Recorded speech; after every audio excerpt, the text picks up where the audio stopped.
Hello, welcome to Sinner Saint Sister. On Sinner Saint Sister, we might laugh or cry, we might get angry or motivated, we might grieve or celebrate, and sometimes all of those things can happen in the very same episode. We are a community of spiritual searchers who embrace Jesus' example of making a beeline to the hurting. Whether an episode is spiritual in nature, purely educational, or just for fun, my hope is that you finish the episode feeling hopeful. I hope you hear something today that lets you know you are loved and helps you love one another. Welcome to Sinner Saint Sister.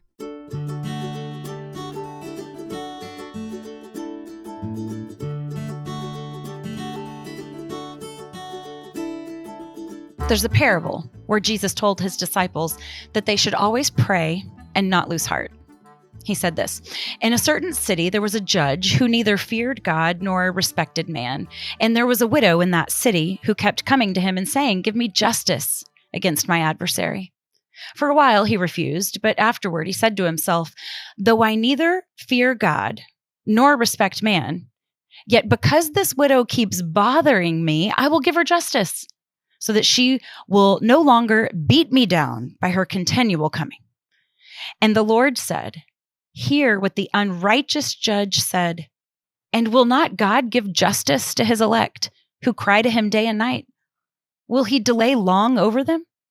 I tell you, he will give justice to them speedily. Nevertheless, when the Son of Man comes, will he find faith on earth?'" So this gospel reading, it's about a judge who didn't fear God and a really persistent widow. And this widow, she had some trouble and she was going to the unrighteous judge to avenge her over and over and over. And he ignored her as long as he could. But one day he had had enough and basically said, "Fine, here." Very often this parable is misinterpreted because some of the interpreters imply that Jesus's message is that loud and persistent begging will just wear down God's resistance and then cause him to give in to our requests. But that's not true, because the judge in the story doesn't symbolize God. He, in fact, symbolizes the very antithesis of God. So this isn't a comparison story, but a contrast. In context, it's important because Jesus, he was talking to his disciples about his return, because the chapter, it opens on a conversation between Jesus and his disciples about the coming of his kingdom. And Jesus had been discussing the timing of his return when then he launches into this story with a point. And the point of the story is that Jesus's followers ought to not give up as they await his return. Don't give up as you wait. And we are waiting. There's that large scale waiting for his return, but then there's the personal waiting too, hoping for something specific that might still be out in front. And that in-between place of waiting, it's familiar to all of us, isn't it? We know what it's like to be in that middle place between where we've been and where we want to go. Maybe it's a job or a relationship or a baby or a certain success that you feel you deserve. Maybe it's news from a doctor or a certain healing for a loved one, for you or yourself. We've all been waiting in the tarmac of the in-between. In that place of waiting, it can be a restless place. It could be a place of uncertainty and questions, sometimes sorrow or fear. And so often our heart's cry in that place of waiting is, "How long? How long, Lord?"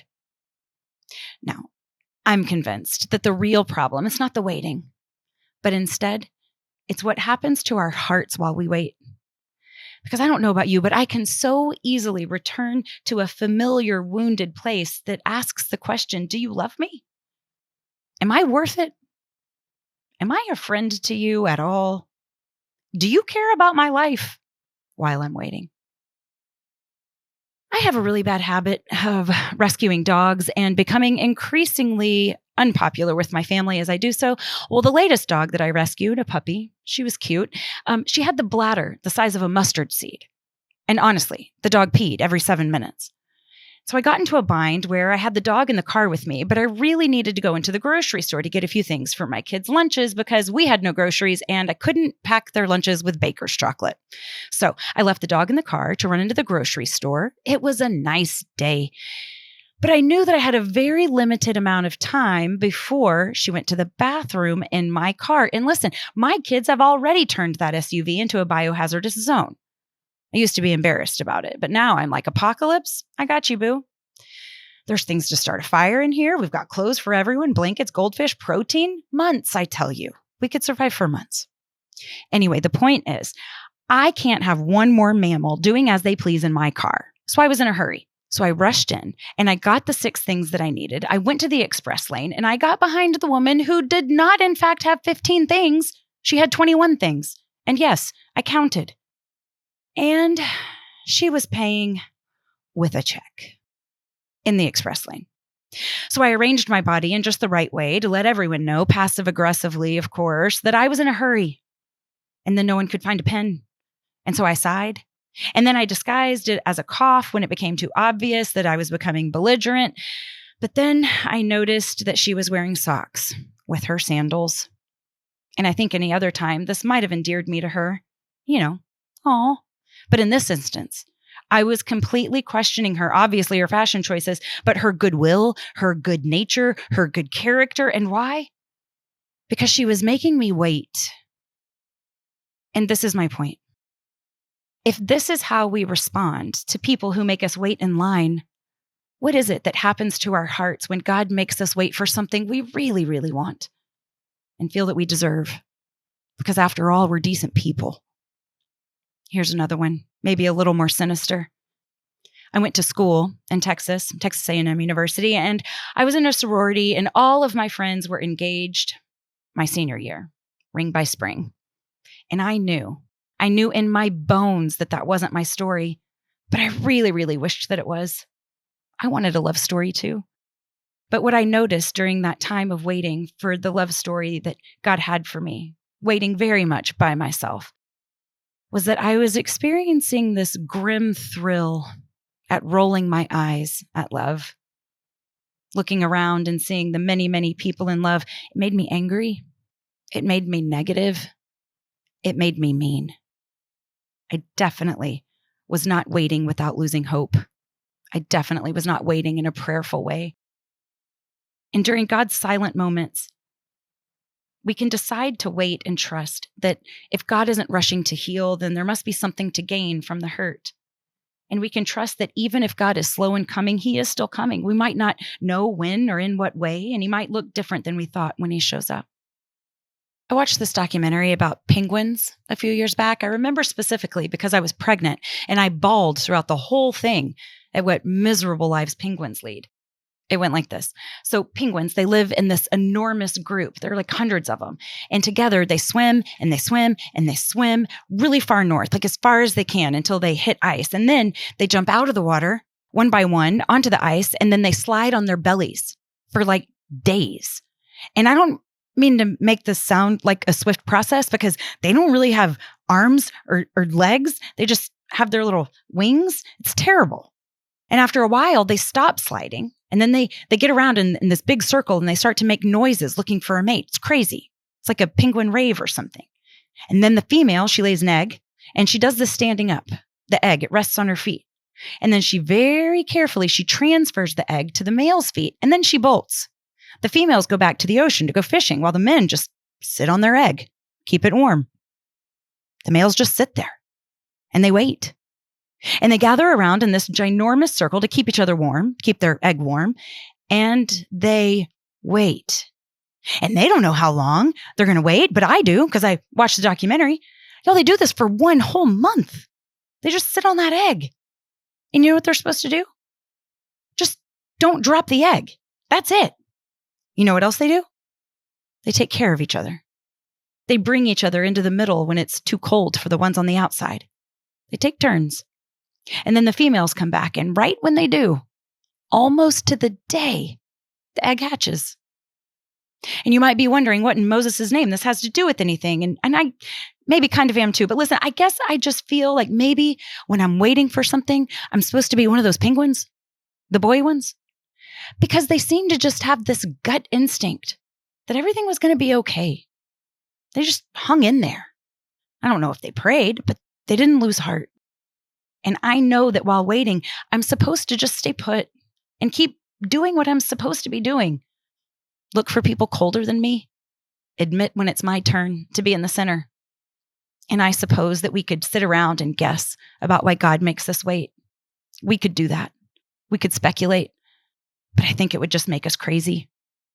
I think we'd go crazy trying to explain the workings of God or the ways of penguins. It's all just a beautiful mystery. Sometimes God delays his blessings to examine what's in our hearts. He waits on purpose. And sometimes it's just for his glory. But it is never that he doesn't want to bless us. He's after a purpose greater than our immediate blessings. He doesn't want to just fix our problems. He wants to transform us in the process. He wants us to resemble his son. And that's likely to take a minute.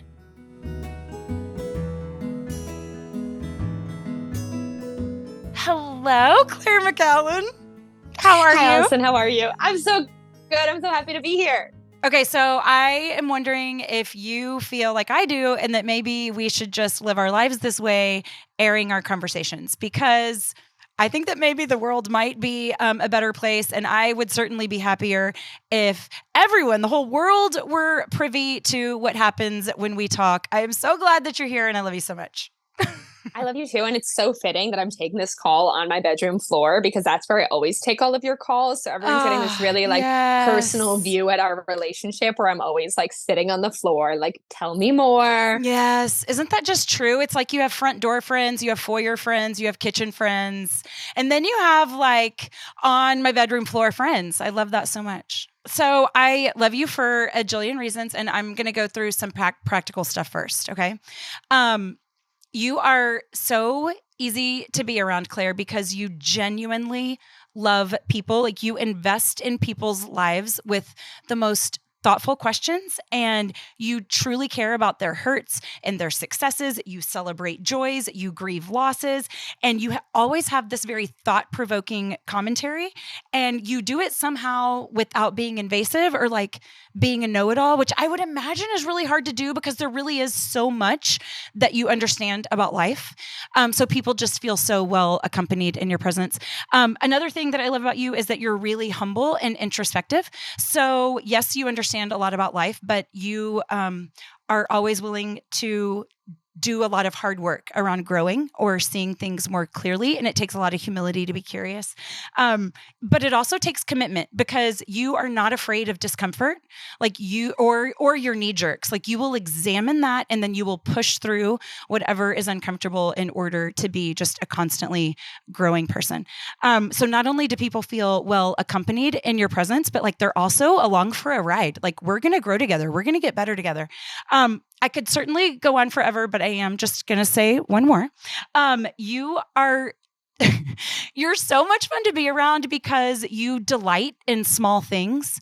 Like, you are constantly living your life looking for beauty. You just have this owl-eyed wonder about you that makes you look around and you find what you're looking for. You are constantly finding beauty in small things, and to be, just connected to you while you walk this earth is the most beautiful experience because you're pointing out things that other people may have missed. I just think the world of you, and I'm so glad that you're here. I really appreciate that. I know this is not anticipated because I didn't know you were going to say all those nice things. But when I think of you, Allison, I think of you're a beacon of hope for me because seeing you and your life and what you've insisted upon your life being like, and like the level, the standard of just like goodness and holiness and like family, all these things that you have fought for yourself over the course of your lifetime is proof to me that it's possible for me. And I don't know that I had that before I met you. And then a couple of our other friends we met around the same time. It's like definitive proof that my suspicion was right, that these things are possible. So it's really, really special for me to have you in my life. And thank you. Thank you so much. It's interesting, like the people that you feel connected to, but I feel like I know you on just this heavenly level. Like, you are so good for my nervous system. I adore you. I'm so glad that you're here. So when you and I were in Nashville together, you and I both know so many amazing women on multidimensional levels, just amazing women. And we were talking about how so many women that we know and love are single. And it feels like this epidemic. And so as we were talking about this together, somewhat grieving it, really, not that singleness is a terrible thing, but when you're yearning for something different, there's a difference of expectation there, and that's to be dealt with. And so we're talking about this together, and you started rattling off a list of your ideas about what's going on in our culture? And I stopped and was like, don't even say anymore, because this is an episode. Like, I want to experience this firsthand in depth on air, because this is all so thoughtful. So I would like to pick your brain just a little bit about what is going on with our dating culture and the things that we might be up against, the ways things have changed. There's so many things going on. Is this okay with you, Claire? We have not talked much about this. Okay. I love it. Let's do it. Okay. So in one way, I feel like dating, it's overly discussed because we're so hyper-focused as a culture on romantic love. It's like this end all be all, and then in another way, I feel like it can really be poorly analyzed, especially maybe in Christian conservative, like Christian cultures, because it's like, no, don't do that. Like, no, you're not allowed to do that. And then it goes from like that to, and let's get married. And so dating is kind of like bypassed in a way. And so in one way, it's like we obsess about it. We're talking about it all the time. And then in another way, it's like we're not doing that well. What are your thoughts on kind of those two things maybe existing at the same time? Or do you even agree that that's a problem? Yeah, I totally agree. We're talking a lot and not saying much. And I think let's just take this from a Christian perspective. I think we're taking it from this really like mushy, gushy, flowery language, saying words that don't mean anything, emotional, and yet somehow suspiciously hedonistic standpoint, where it's all about like doing like what feels good in a way that's different than the mainstream culture, but it's all feelings. And for me personally, I think that the best way to understand what's happening in our culture, our larger culture with dating, and also in our little myopic space, I think you need to take an economic look at it and just look at the numbers and just look at the facts, because there's a lot of, like I said, flowery language and words being said that don't mean much. But to me, it's a little bit more numbers and just taking an honest look at like who is in our churches, who are the young people in our churches, who are the single young people in our churches. Like, we're not keeping people in reality, and we preach a lot about goodness, truth, and beauty. But a big part of allowing people to have access to the truth is encouraging them to live in reality. And we look in our churches right now, right? Like, the numbers aren't there. Go into a Catholic church and tell me that you see the same amounts of young single women and young single men. That's not true. It's not there. And the men that are there, are they eligible to the same level that the women are? Really uncomfortable conversations that people don't want to have. But if we don't have it, young women especially are going to realize too late what happened. Okay. So that's huge. Okay. So that's what we're seeing. Well, let's get underneath that problem. Why? What's going on? Yeah, of course. It's a great question. And I think you do have to go to the root of these things. I think that there are a couple things that happened, and this is where it's going to get into this really spiritual level, because I am a contributor for NBC on these topics, but it's such a treat to be here with you because I can present the full reality, which is that I think that there was a very clever spiritual attack by the devil on our young men. And if I was the devil and I wanted to attack women, I would first weaken the men, and I would weaken the family unit by weakening the men.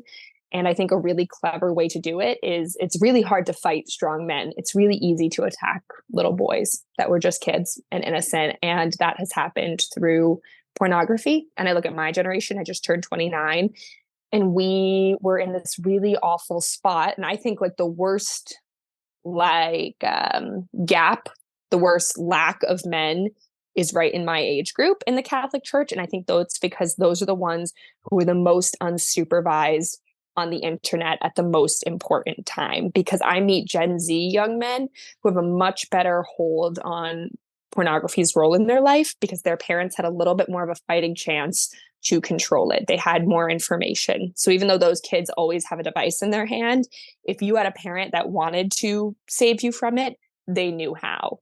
Whereas for me in like 1999, they didn't have that equipment yet. They didn't have Covenant Eyes and all these other programs.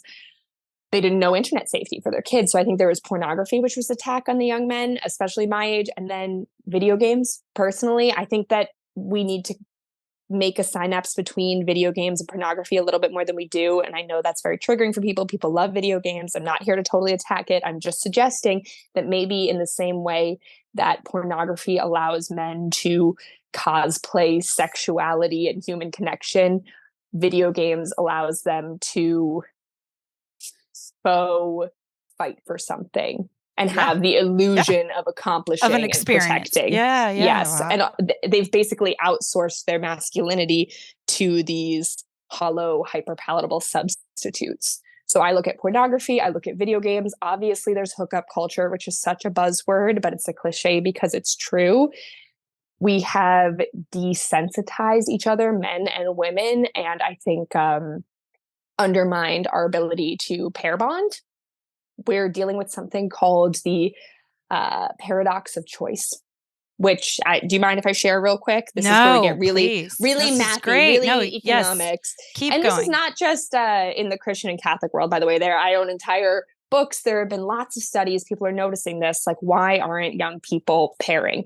So they actually did the relevant study. I believe it was a Stanford study in a grocery store, which, shopping for food can be a little bit like shopping for a partner. And they had, let's say, a woman go in and she knows she needs to buy jam for dinner for her family that night. She comes into the store, and what they've done is they've put out 24 jams. She knows she needs grape jam. She goes in now and there's jalapeno and there's pear and there's all of these flavors. And now she's second guessing herself. She's overwhelmed with choice.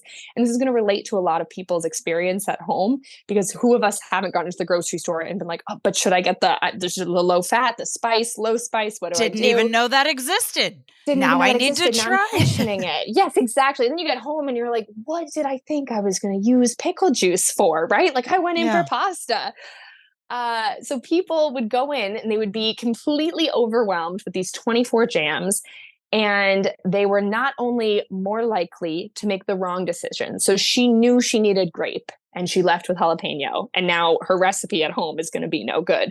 Not only were they more likely to make the wrong decision, they were way less likely to make a decision at all. So she's there, she's looking at 24 jams. She has more access to any and every type of jam than all of her mothers and grandmothers and great grandmothers before her. And she leaves without jam. Analysis leads to paralysis. Yes, exactly. She needs jam and she's like, I can't do it. And she goes home. Same lady comes in, right? She sees 6 jams. She's like, oh, there's my jelly. And she leaves, and she gets home and she gets to eat, and she's so happy. She has a great meal. And that is the difference in a lot of ways between when people say, why can't I have what my grandparents had? Because your grandma grew up in Springfield. Doesn't matter which state, your grandma grew up in Springfield. And she was allowed to marry Bob or John. And she said, I like Bob. And then they just made a choice for each other for the rest of their lives. And you grew up thinking that that was the pinnacle of romance. And now you're trying to find Bob among John, Jim, Harry, Dave, Christopher, and you're totally confused, and you're way more likely to make the wrong choice or no choice at all. Okay, so now this is related to technology as well, right? I mean, the 3 like major things that you've mentioned are all related to this really quickly growing field where it's like our culture hasn't quite adapted, right?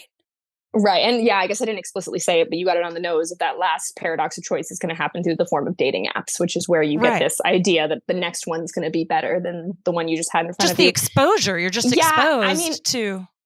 And I'm a little bit biased, and I'm not trying to impose my Luddite views on any of your viewers. I am pretty anti-technology in general. And I know I'm calling you on an iPhone today, but I don't think that there's ever been a time that we've outsourced the human experience to technology and things have gotten better for us. And yet we continue to opt into it. Yeah. No, it's interesting. You try to quit social media all the time. And I'm like, Claire, this is something you're going to need to make peace with. This is your work. And you're like, fine. I mean, so that is true. I can verify that you're always trying to. Oh, my goodness. Okay. So that's a lot. I would be remiss if I didn't ask if you had any solutions, because you bring up this problem and I'm like, yep. And I don't see any. Technology is here to stay, Claire. Social media is not going anywhere. So like, do you have any ideas around these things that are moving so quickly? Yeah, I would say you have to have the courage and the discipline to make a choice against outsourcing your humanity and your romance. And what that looks like, practically speaking, is striking up conversation with someone at the grocery store or on the train. Little ways that technology gets in the way of our human connection. Having our headphones in on the train, you're not even gonna know that the boy's smiling at you. You're never gonna have a chance to tell the girl that you like her shoes and make a little bid for human connection there.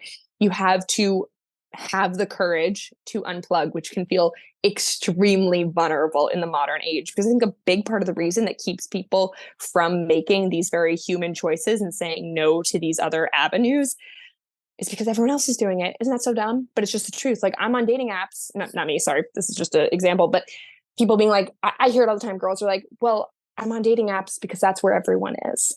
That's where you meet people. I'd love to go meet a guy in person, but they're all on dating apps. Yeah, but they have to go grocery shopping too. Talk to them there. Pornography and video games, it's an everyone problem, but specifically young men, to make a courageous, disciplined decision against it. And I think that they'll find that once they stop perverting their passions towards these bastardizations of masculinity, they'll have no choice but to redirect it into their real life, and their sexual energy and their urge to protect will be redirected into their real life, and they'll find their masculinity be much more potent in their real life interactions. So brilliant. So this is kind of a silly side example, but I think it relates. There's so many teenagers these days that are putting off getting their driver's license. On the last episode I just did, we were talking about how in some ways kids are growing up faster because of all that they're exposed to. But then in other ways, they're growing up much slower because of the things that they're choosing to excuse themselves from. They're not getting their driver's license. They're not leaving home. They're not getting married. And so if you take the driver's license example, there's no need. There's no need for me. It was a hunk of freedom, sitting in park in the driveway. And for them, the freedom is right here on my device. And so I don't need the hunk of freedom to go be with my friends because I'm already with my friends. And so what you're saying is, if you would just put down the phone and get your driver's license and go out and have an actual experience that's not through a lens, then we can re-engage our humanity and maybe start to move things a little bit faster. Because go ahead. Interesting thing with Gen Z is, did you know that they're having less sex than like the last previous 4 generations? Right. So everything's down. Like everything's down. The reason that this just came up is because I was just talking to a parenting expert, and we were specifically talking about teens. Everything's down. And it's because it's happening in other ways. It's dulling their passions. Right. Whether it's a passion for freedom or even something. And I don't think you and I aren't advocating that teenagers go out and do drugs and have sex, but they're not taking risks. And that's really not preparing them for the future. So even when we look at our teens, like asking someone to the dance by text, that's really, really bad omen, because they're not learning how to handle rejection in person, which weakens them, cheapens their experience. And I would argue makes them more dangerous, especially our young men going forward, because we see a lot of unstable, kind of that incel vibe growing. And these are men who didn't learn how to make a healthy connection with the rejection. And we need young boys to get shot down in person at 12 years old. So that when he's 18, 20 years old at the bar asking a girl to buy a drink, or if he can buy her a drink, and she says no, he says, okay. Because he did it when he was 12 and he found out it wasn't that bad. Oh my goodness. That is just mind-boggling. I feel like there are secular ways of thinking about all of this, whether it's dating or marriage or sex, relationships, whatever. So there are Christian ways of thinking about these things. There are secular ways of thinking about these things. And sometimes there's overlap, and then sometimes it's worlds apart. But I feel like there are so many things happening in our culture. The biggest challenge perhaps is technology, but there are so many things happening in our culture that our Christian culture is impacted by these secular things, the things that are going on elsewhere. And so I feel like as Christians, we might have really good intentions about how we want to enter all of things, but yet this impact is really taking over, and we're not even seeing it as secular versus Christian as much as it's just the way that it's done. It's just the way that it is. And so if you could make it really tangible, because you said, if getting away from our technology and actually entering into can we be more specific about entering into our daily lives? I mean, I know that you're talking about being on a train and complimenting someone's shoes, but are there maybe 3 to 5 things that you could give young people as pointers of, let's try this instead? Yeah, there's a couple things. Probably my big controversial one for young women is, as I referenced at the beginning, the numbers aren't there. I think there's a real chance that God is asking a certain like emotional, social martyrdom from the young women of our generation, because whether or not they're coming to terms with it, there are not enough young Catholic men to go around. Yeah. There's just not. And if you're only ever looking for the guy who's in the pew at daily mass with you, like there's not enough to go around. And they're maybe starting to realize it in their little microcosms of being like, why aren't there any cute boys at church? But as someone who travels to churches and universities for a living, like they're not there, period. Especially the guys who you're considering as eligible from like a social skills standpoint, jobs, etc. It's not there. And if there are boys there, they're not operating on the same level as the young women. And I know that's going to be upsetting to people. It's just the reality. Young men were attacked in a different way. And we're just going to really get into it today, Allison. The boys who stayed in the church past 18 years old tend to be the boys that, how do I want to phrase this? A lot of times, okay, if you were a teenage boy and somebody told you that you couldn't have sex, would you stay? And would you stay in this church? A lot of times, the ones that left were the ones that knew they could have sex. Does that make sense? Yes, I see. And the ones that opted into purity were a lot of times going to be the ones that would have had chastity opted upon them. Okay. I know that's uncomfortable. It's also the reality. I think these things are better just said. Yeah. Whereas you had a lot of girls who could be going around dating anyone, sleeping with anyone, choosing to stay on principle. I'm just telling you what I see, not in my community, all over. The point of all of this but is girls to say, want to have sex too. I So agree, what? but they're staying in a way that the boys didn't. The boys are way more likely to start circling back and being like, maybe I need God, maybe I need family in their early 30s. The girls stay into their 20s and now they're super uncomfortable. So there are two things that could happen there. Right. The girls can white knuckle it into their 30s. No problem. That's clearly what I'm doing. And wait for the boys to come back. Or you can give it a chance to someone who is not in the pew next to you and you can invite them in. Okay. Yeah. Numbers wise, it's not in the pews as it is right now. So you can say, fine, if he's not already in the pew on daily mass, I don't want him. You can white knuckle it and hope he comes back. You can lower some of your standards, or you can take a risk on someone. And that's super risky. Lord knows who's done it. Okay. So practically, I know. So the original question was, what are two or three things that we can do differently? Okay. So I want to get back to that because you're good. I have a question about this one idea. So that said, Claire, do you say yes? This is for you specifically, not necessarily advice. I'm asking you. Do you say yes to any and all first date asks? Not if they're creepy, like they make me uncomfortable, or I'm not attracted to them. Okay. And then, because then if you give a pretty wide yes to first date, because I'm open to taking a chance because my experience has been, I'm going to have to be a little bit more flexible than I intended. Okay. So then does that get trickier with date 2, 3, and 4, and 5? Because now I have opened myself up to something that I didn't know. Do you see what I'm saying? That like, so now I've invited something that I didn't think I was going to potentially be open to, but because of necessity, I've had to consider. And so now date 2, 3, and 4 get a little trickier because now feelings get involved. And there's this thing that I didn't know I would, be willing to compromise on. And I like this person, but I didn't see it going this way. If I go on 10 first dates, I go on 1 or 2 second dates. Okay, so that helps, the majority of times there's not feelings getting involved. I give chances to the guys who aren't already in the pews. I find a lot of times that they have really important characteristics that I'm not seeing in the church guys. Yeah. In the way that they carry themselves, some qualities of ambition that I really like, just sort of in a social ability, things that really matter to me.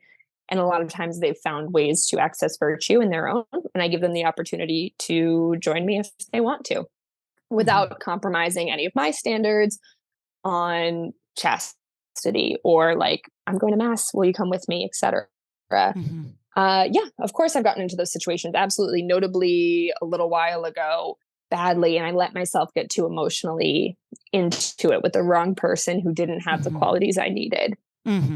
I really thought that he did when I got involved. Everybody did. I asked my dad, I asked my priest, everyone said yes, go for it, and then it wasn't there. And that sucks. But I'm also really proud of myself for trying. And dating, for me, this is not what I wanted. This is not what anyone wanted. Nobody wants to be knocking on 30's door being like, uh-oh. But I feel like I've gotten a lot of good from it personally. It's not the journey I probably would have chosen for myself, but I feel very confident and poised because I've had to be confident and poised in a lot of situations. Yeah. And I've learned how to say no to things. I've also learned how to say yes to things, which I think a lot of times young Catholic women aren't given permission to do. Does that make sense at all? Yeah. Yeah. Okay. So back to the original things that we might have to think about differently. If that was one, do you have any more thoughts on that, or do you want to move on?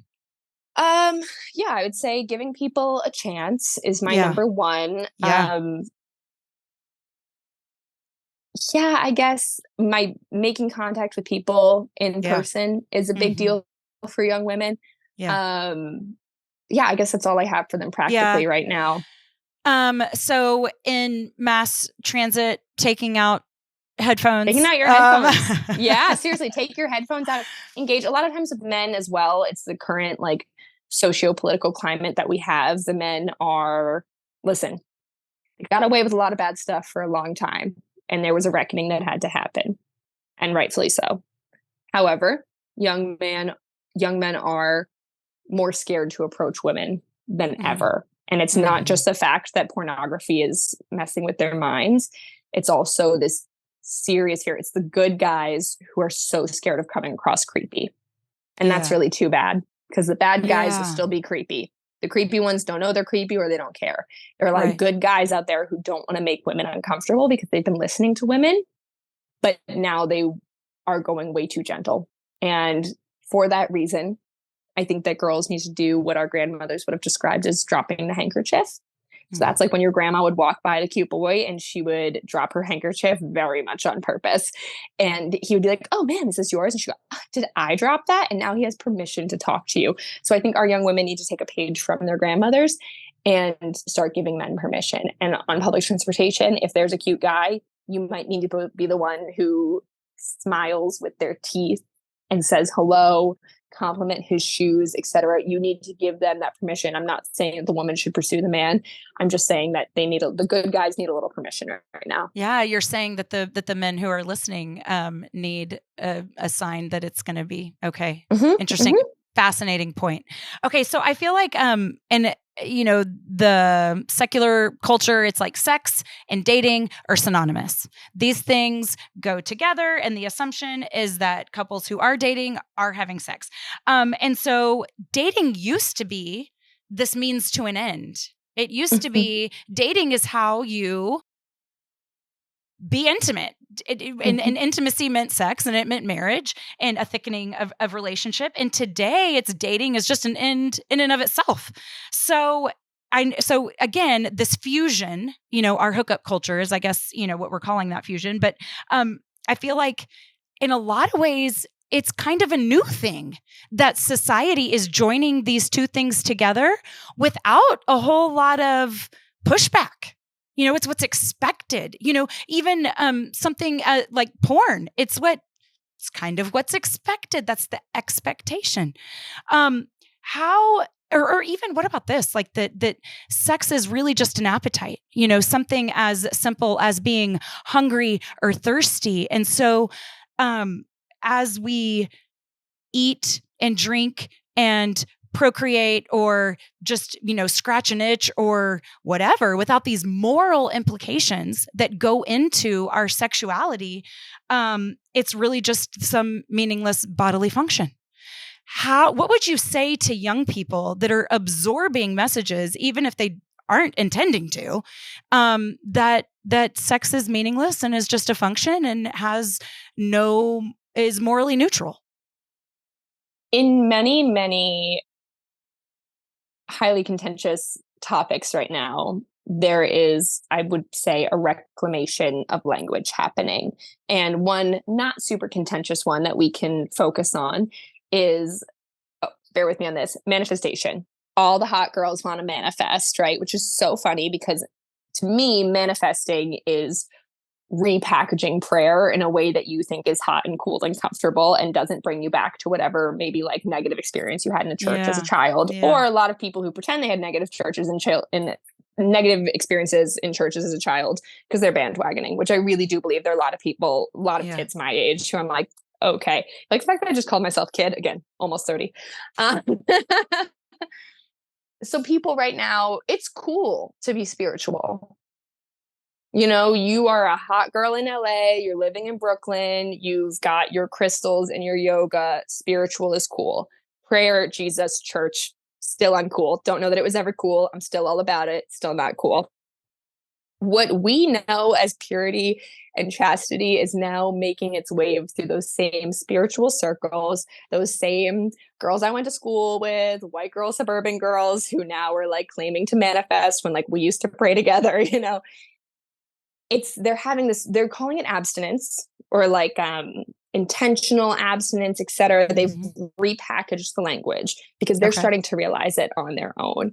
And I mean, all the jokes aside about the crystals and the manifestation, I commend those usually young women for searching for something higher and spiritual. And like, I think there's an even better way they can do it. But I was having this conversation with a friend recently where like, I do believe God makes all things good.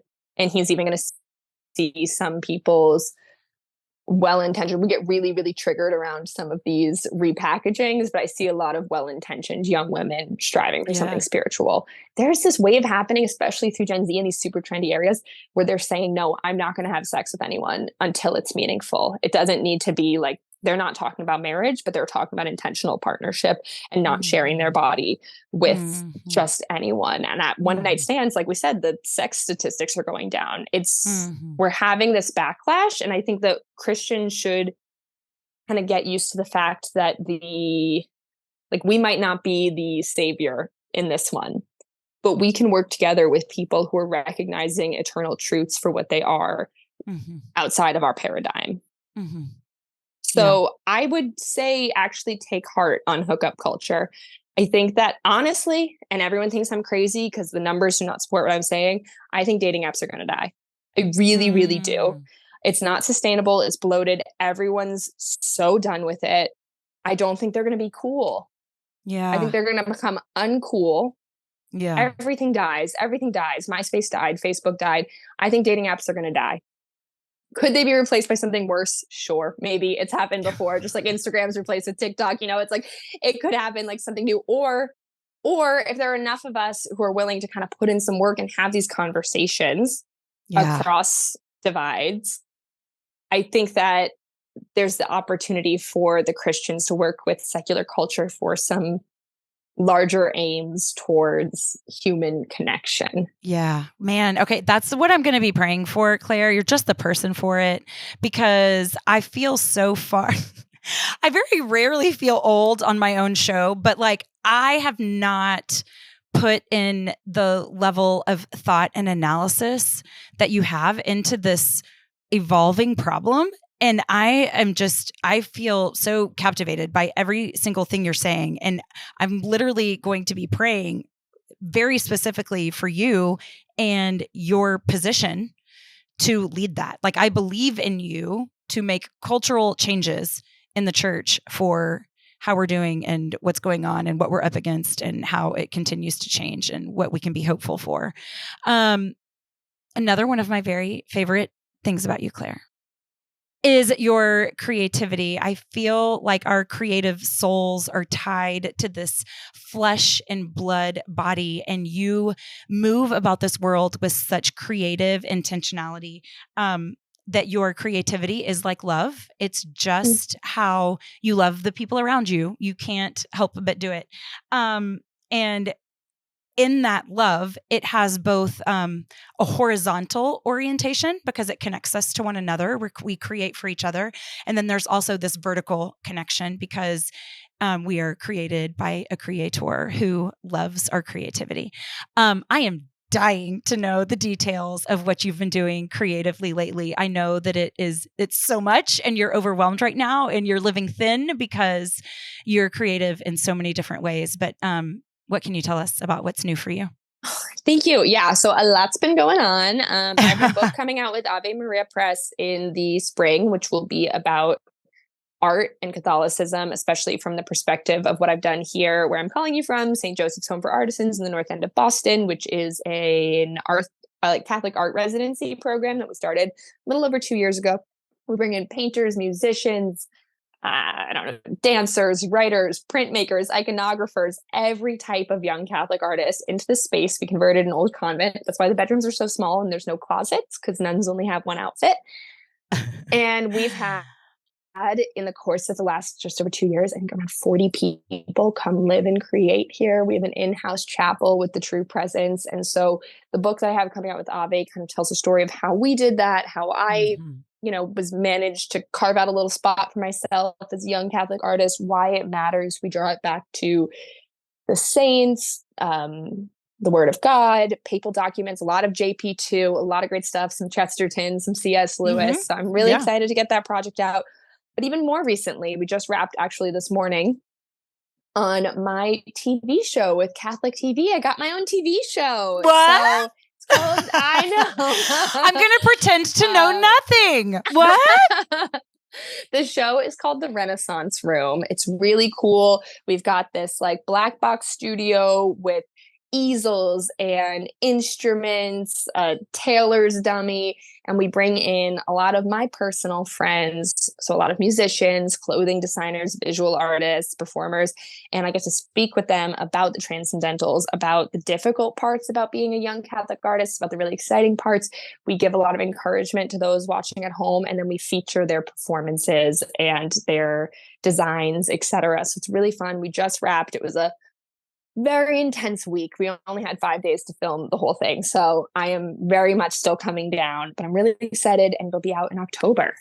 I'm so excited for you. What were some of your favorite parts?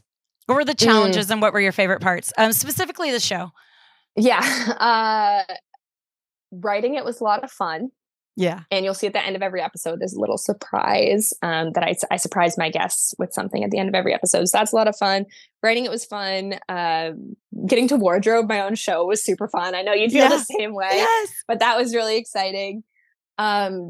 The organizational aspect, because I am, the host, the writer, and also a co-producer on the show, which it's really exciting to get that experience and get that credit. But the organizational aspect is really hard. Booking guests, all of the logistics. And I know you and I have spoken about this as well, where we're both creatives who get pushed into administrative roles sometimes because there isn't all of the support team. So that was pretty hard. They're long days. They're really long days. And it's a lot of hot lights. I know you know all of this too, but it's being on for that long is really exhausting. And you're not just on when the camera's on, you are the mascot for the entire production. So you're on keeping morale for the crew and cameramen, for all of your guests. Yeah. It's a lot. Yeah.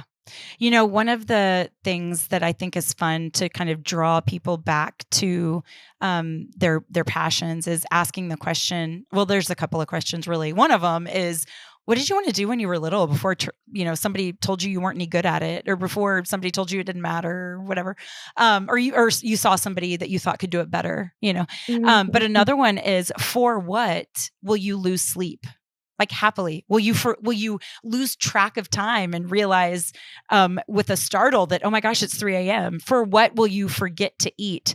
Did making this feel like that for you? Did you feel like you were like sprinting in your lane? Yeah, I appreciate that. Yeah, my whole life has felt like that recently. Yeah. And it's just an absolute honor to be able to sacrifice for this, as it has been for the last 6 years before it started to get on the more glamorous side. I have said for a while now that up till current times, my art and creative pursuits have been the great love of my life. Yeah. And being in this craftsman role in the image of our creator, as you referenced, has really helped me to understand God a lot more. It's also helped me understand spousal and romantic love in a way that I haven't had access to in my personal life, but I understand what it means to want to put something or someone before you and to sacrifice for it. And it doesn't matter how long it takes. It has to be beyond good enough. It has to be a gift. It gets everything. It keeps me up at night. It's all I think about. Anything will get sacrificed for it. Like there's no price that's too high, and it's a lifetime thing. I know that. Yeah. And it feels very romantic, probably for those reasons. And when I'm spending time doing it, the hours just pass away, and it's everything. And you're with that object of your affections, and you can't believe you get to be there. And it's all just humble gift. Yeah. Right. And it doesn't mean that it's easy. It just means that it's work worth doing. It's work. It's hard work, but it's work that matters. And it's very much that old cliche of like, it doesn't get easier, you just get stronger. Like nothing's getting easier. If anything, the tasks at hand are getting much harder. I've recently taken a position at the Christian channel and started doing their celebrity interviews, which is really hard. And my first one ever, I goofed on pretty bad. My guest also wasn't super well behaved, didn't get aired. But I also allowed myself to sort of step out of my power and my confidence and get totally flustered. And I could have done something with it. When the person started to attack me, I could have done something with it, and I could have had a moment, and I didn't. And that's okay. What is better than getting the opportunity to fail first and learn? And that's how I know that I love this, because I had a bad day that day. And I was like, wow, what an opportunity. Now I know more. Now it won't happen again. And I was able to tell people about it and process it. And then just a few days ago, I had my next one. I interviewed Laura Linney from the Ozarks, and she has a new movie coming out. And it went so well. And she was like, these are great questions. And they emailed me afterwards. And they said, Laura loved speaking with you. I was like, okay, I'm doing it. I'm really, really doing it. But it's hard. The stakes just keep getting higher, which is why I'm so glad, because at the beginning of my career, I was like, when am I going to get big opportunities? I was not ready for big opportunities yet, even though I would have sworn to you that I was. Yes, and just now, finally, I'm ready for big opportunities because I had so many small ones, failed at so many small ones, failed at my first big one, and now I'm ready. And you've been so faithful. You know, you have been, one of the things that you and I have talked about is just the pacing of all of this. There were so many times that we were kind of shaking our fists together of, why isn't this moving faster? Or for how long do I have to endure the things that you're enduring, to just not be specific, but and now you have been so faithful, and it's so easy to look at. Jesus isn't gently explaining himself over lunch. And it's like, there were all of these times that he knew, he goes before you and knew that this is what is coming. And there's no way to explain to you that you're impatient right now, but I'm not. You know, and it is so much fun for me. It's a faith builder for me as someone who loves you to watch you sprint right now, because I've prayed for this with you, and I'm just could not be more elated about the crazy things that you text with. Thank you. I appreciate it. And I really appreciate all the support on the hard days. Yes. Thank you so much. Okay, so where you said October, where do we tune in? How are we following along to know the developments? Where do we get to see some backstage scenes? Because you're so fun. You're such a fun poster. Like you're one who posts. Yeah, you're such a fun follow, because you really illuminate a lot of the things that go on behind the scenes, and your friends are so exciting, and y'all's outfits are great. And it's just such an awesome little peek. Tell us where to follow along, and then so that we can keep up with when it's released, and then where to watch once it is. Yeah, so you can follow me on Instagram. It's where I do most of my posting, even though one of these days Allison's going to move me to TikTok and I'll be grateful for it. And I'll say, oh, I'm sorry, I should have done this earlier. Yeah. But you can find me on Instagram right now at Clare, CLARE _McCallan, MCCALLAN. And if you liked the dating stuff, we hold dating conversations every Thursday, Friday. You can follow along with the behind the scenes for the show.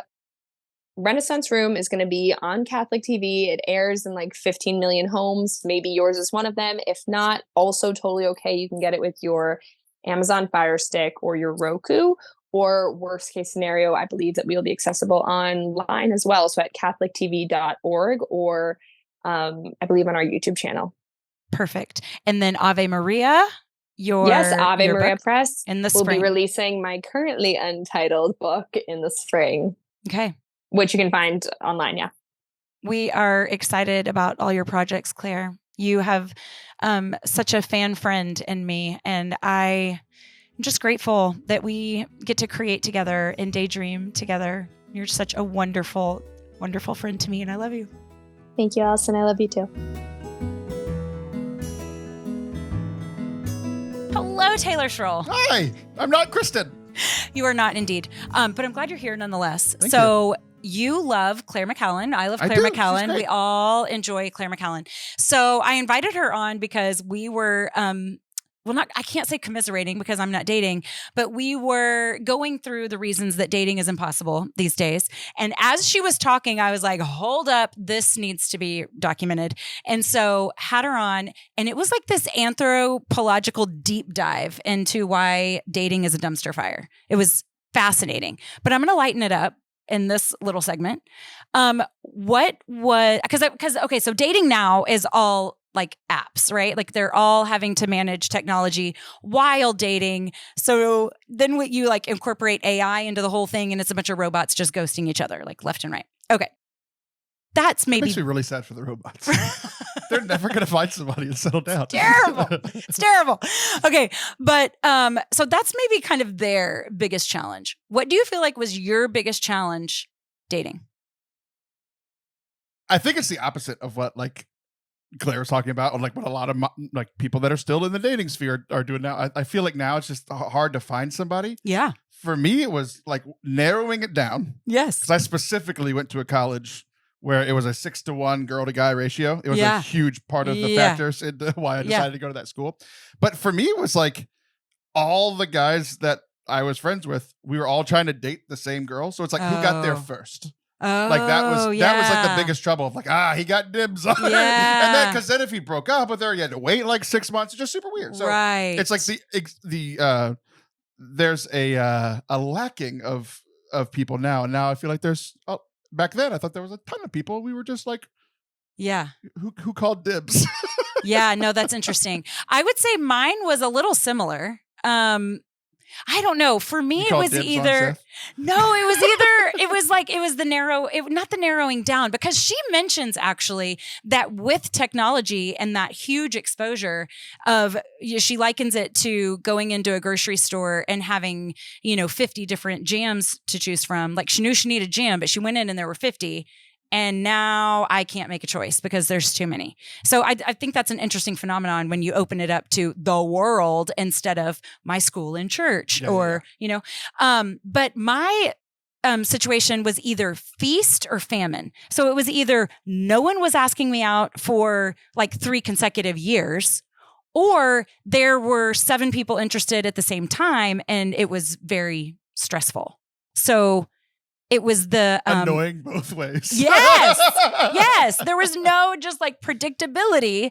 And maybe that's just it. Like the lack of predictability in dating and being completely unable to have a crystal ball and predict the future is agonizing. I can't believe you were single and not asked out for 3 years in your prime. So do you want to know why this is interesting? Why? I had a roommate get real honest with me once. Okay. So we had gone to, it was like this country and Western dancing place. And I mean, guys were lined up around the bar to ask her to dance and like zero, right? So we're walking out to the parking lot and it's kind of quiet, and she says, you know why, don't you? And I'm like, if I know the answer, I'm going to be really proud of myself. But I don't want to say I know. It's like, I want you to whisper it to them first. And then right, close your ears. Okay. RPF. Okay, go. Okay. So she says, you know why, don't you? And I say, I'm like, are we talking about the same thing? Like, oh, you just brought up this elephant in the room. Okay. And so I said, why? And she said, you exude. Leave me alone. I mean, what I said pretty much fits. What'd you say? You'll have to listen. Stop it. Anyways, I just thought that was so enlightening. But the anxiety of a big, loud, crazy bar, that's just not my scene. And so the anxiety of, I don't necessarily want to be here. I'm not sure I'm that great of a dancer. That anxiety made me just kind of put out an energy that said, I'm not available. And that was really what college was. It was a lot of big bar hopping, which was never going to be my scene. Yeah. So interesting. Where'd you meet your husband? I had kind of found my groove, Taylor. Where did you meet your husband? I met my husband on a military base in an officers club where I was one of 10 single women with 3,000 fighter pilots. It was the best of times. It was the worst of times. Let's talk about feast or famine. It's raining men. Totally. And they actually did serenade you like Top Gun when you walked into the place.